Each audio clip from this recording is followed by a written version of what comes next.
Candace Daly here from CLD Art Studio and Blog. Thought I would come on here today and share some winter crafts and activities for you and your family.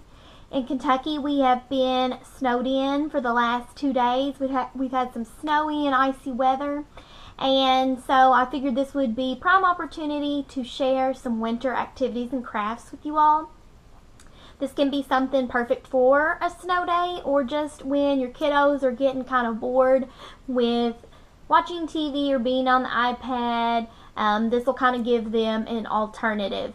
So, because usually it's kind of been, temperature-wise, it's been a little frigid here lately. We've had some negative wind chill temperatures and down to single-digit temperature-wise. So this will kind of give something for the kids to do and work on while you have to stay in the house. So this is going to be kind of a two-part video. This will be the first craft that I'm sharing with you, and then I will do another one on my next video. So make sure that you subscribe to my YouTube channel, CLD Art Studio and Blog, and you can find me on Facebook as well, CLD Art Studio and Blog, and you can find me on Instagram, Celebrating Life Daily.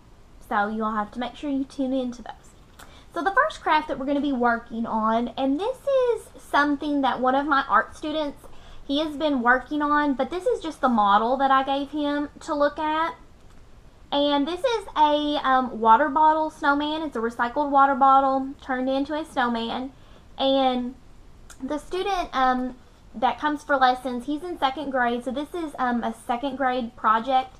Whenever students come to the studio, I really try to base projects off of their grade level at school, and that way they progressively get harder once they progress on in years and grade level. So he is working on his recycled water bottle snowman, and a lot of these crafts and projects are items and things that you already have around the house, and they're accessible to you and your family, and it just makes it not only budget friendly, but it's just something that is convenient for you. So the first thing though when you are working on this water bottle snowman is Deer Park bottles work best. This is the student's project. He's not quite finished with his snowman yet, but the model that I showed him was one that I made several years ago, so I wanted to share that with him so he would know what to expect, what the finished product would look like. But the bottle that you really want to use for this is a Deer Park bottle. It works better because it's in 2 sections, and it looks like the mounds of snow as if you were building a snowman. So the Deer Park bottles work best, or one that has the 2 sections in it.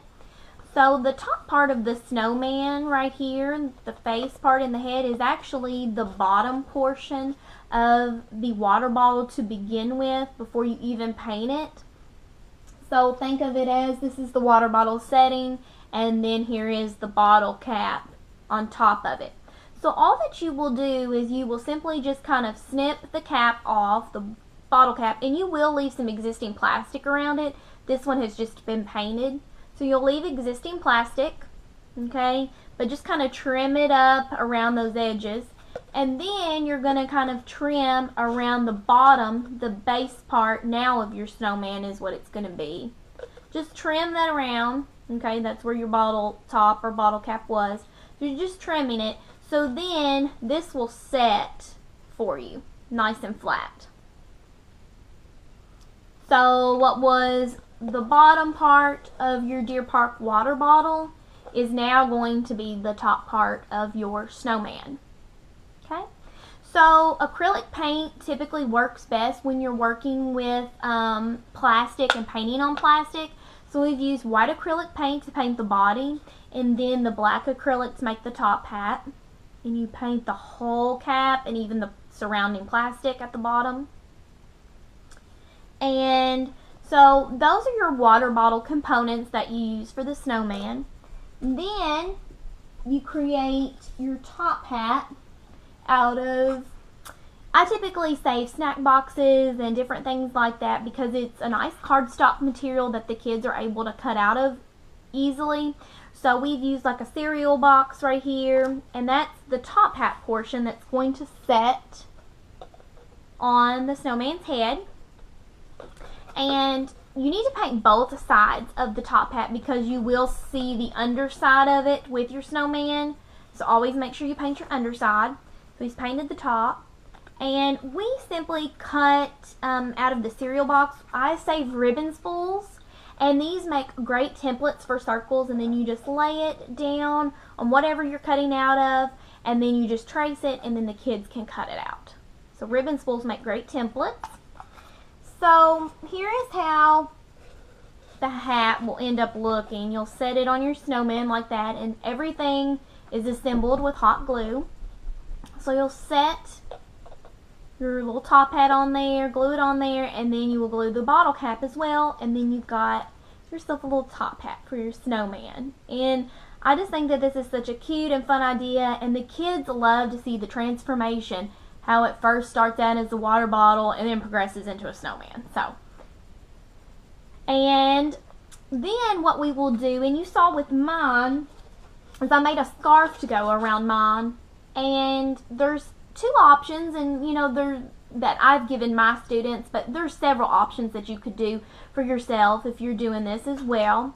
And what I had my students do is you can either do this on newspaper or you can do it like on recycled brown paper bags or any type of recycled paper that you might have in like in a scrap bin, and you're just going to have them paint long rectangles, okay, into like a long rectangular strip. They can pick whatever color they want. They can even put designs on this because this is going to be turned into a scarf. And then you will have your students or your kiddos cut out this rectangle, and then they're going to paint the back side of it as well. Okay, so they're going to paint the front of it and then the back part of the rectangle. And the reason you do this is because, and I'm just going to use this piece of brown paper for instance. Say this was your, say this was your rectangular piece right here. And then what you're going to do is once he has it cut out and painted, you're going to twist it and sculpt it into a scarf, okay? And so when you twist and when you sculpt, you're going to end up seeing both of those sides.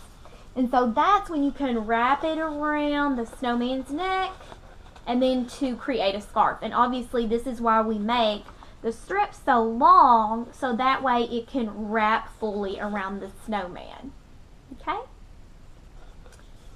And the other little thing that you can do is you can teach your students or your kiddos about how you can create a fringe.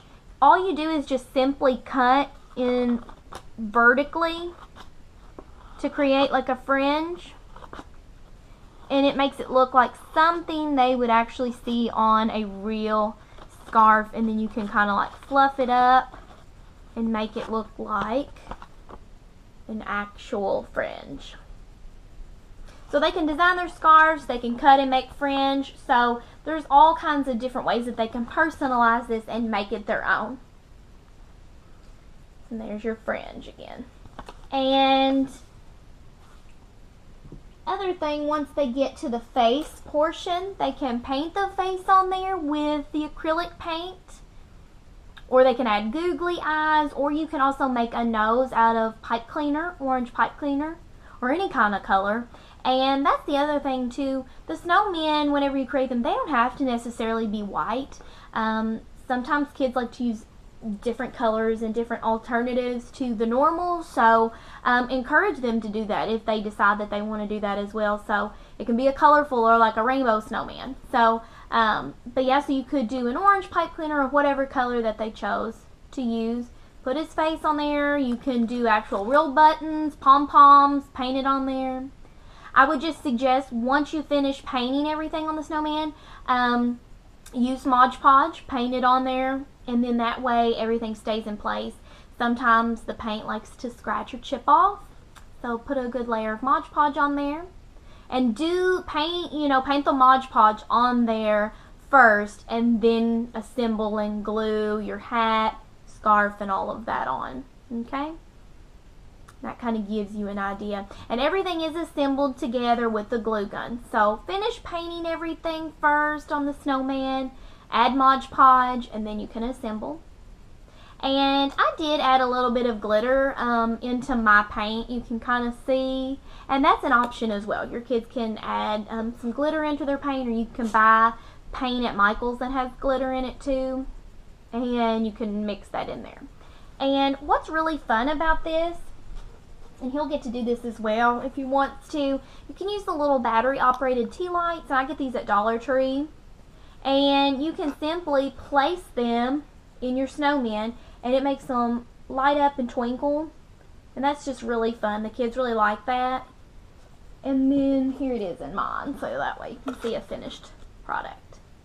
It makes like a little luminary, just something you can kind of sit out and the kids can really enjoy. So that is my first winter craft that I am sharing with you all.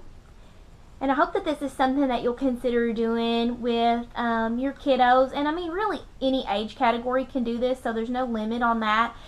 Just at the studio, I try to plan out different projects for the kids of different age levels.